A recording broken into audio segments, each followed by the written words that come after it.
So, sorry if this is a repeat. I don't remember doing a video for my woofer testing system. So I use the WT3, which I got from Parts Express like easily 10 years ago.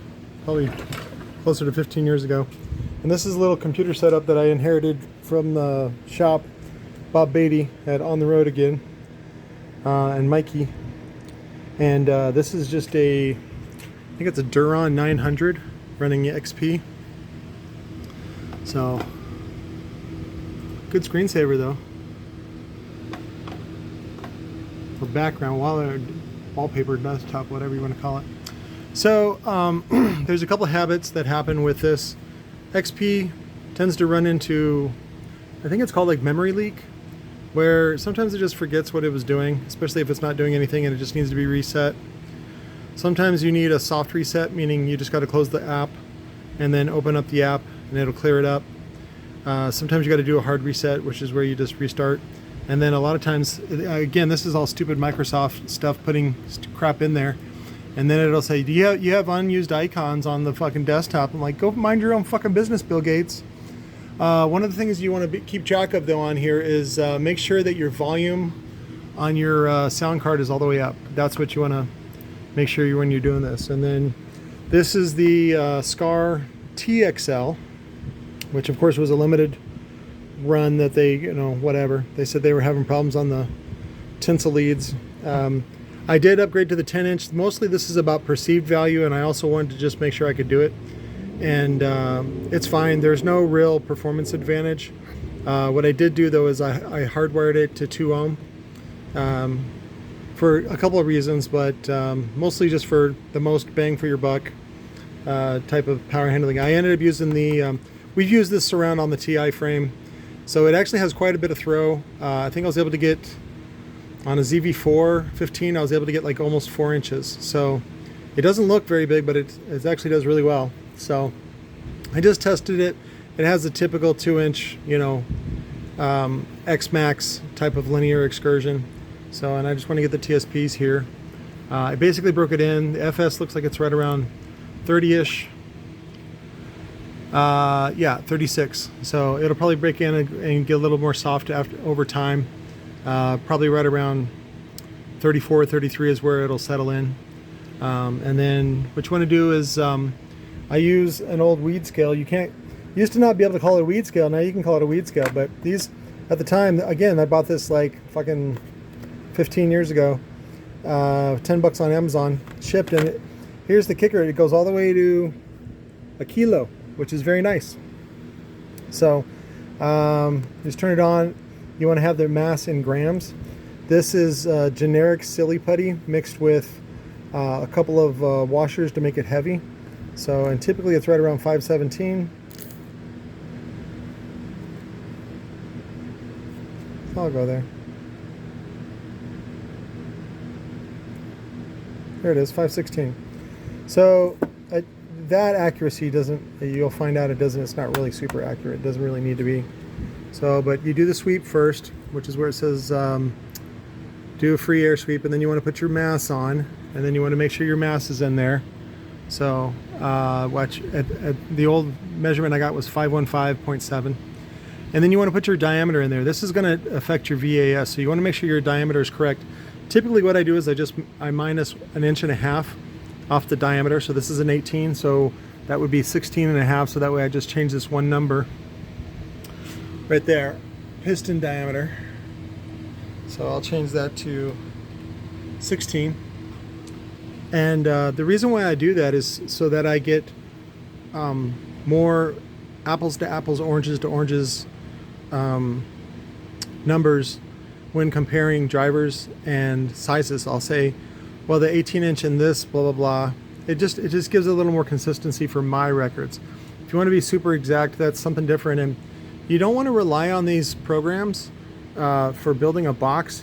Again, this is just a recommendation. It's a guide. It depends on your application. One of the things that came up the other day, Corey, who I'm sending, well, on Tuesday I'll send, because Gary still didn't show up, but we still got Columbus Day to get him in here. But the 21s are actually pretty soft suspension. but I did that because the coil was so light, and the FS ends up being in the 20s. So if you have worries about, like say you got a suspension that's too soft and you want to really run a lot of power to it, what you can do is use a smaller enclosure. So especially like in a sealed box, like if the FS is like 21, like on this one, this is an RE Audio SX18 with a cracked frame in 3 places. And I just braced the outside and put it in this piece of shit, and it sounds great. You just add a little bass boost right around 40 hertz and it's amazing. You can hear it all the way to the street, and it's only on recoil monoblock, which is no more than 600 watts, and it does just fine. And it's powered by this Gravity equalizer, and Gravity doesn't make that. Gravity is owned by Boss Group. Boss Group has somebody else make it, so it works fine. But the point is that what you can do is put this in a smaller enclosure and then just use more power to get what you want. Because I was telling Corey that because the FS is so low on his 21s, he may want to use the high pass filter. He's using, I think, like a Teraamps 8K or something like that. And so he may want to use the high pass filter at about maybe 25 to 30 hertz, depending on what he's trying to do. If he's doing like daily, that's an easy way to be able to switch that off if you want to go daily. And then if you're doing SPL and burps and things like that, you put it on high pass and then put it at, like, you know, just below your whatever your key frequency is for your vehicle, so that you can get the highest score. So, but I'm going to go ahead and you click the measure VAS button. It'll say, do you want to add the mass? You say, yes, I want to add the mass. Now what you'll notice is I was quiet there, so I've also turned off the fan, the swamp cooler, music. It doesn't have to be super quiet, but you'll notice when you're measuring, like what'll happen is it'll end up having a little bump or something like that of where the bass hit or where you were talking and stuff like that. It's not an end all be all. It doesn't disturb it too bad. It's not that big a deal. Again, these are a guideline, not exact, because things change whenever you put it in the enclosure. And then when you put that enclosure in an environment, whether it be a big Suburban or a small, like, you know, a little Juke or something like that. So VAS is a tiny, for an 18, that's really small, 5 cubic feet. So in order to reach 36 hertz in a sealed box, you got to put it in 5 cubic feet. So, but I would probably put this in a little bit bigger, maybe about 6.5, and then tune to about 30 hertz.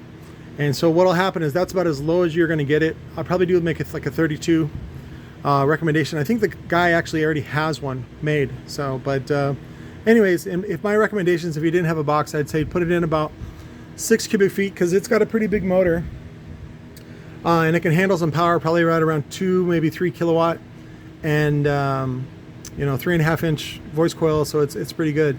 The QTS is right around 5.59. So again, it's just over 0.5. So again, it's good in either sealed or ported. I think I went through that with the QTS, VAS, and all that stuff. I'm going to be doing a couple of review videos as well for the Berserk tweeter. You guys have been going nuts for that. I will post the affiliate link in this video as well, and then I'll do, I don't want to say a proper review, but basically my opinion on it. So, but I'm doing some more research. You guys have been wanting some really nice components, and I'm going to see if I can get some components in for you that you can resell and make some money on your snobby friends that think JL is the shit. And I'm like, okay, well, if you can make some money, then yeah, you betcha JL's the shit. These are better than JL and they're cheaper. So I love you guys. I will talk to you later.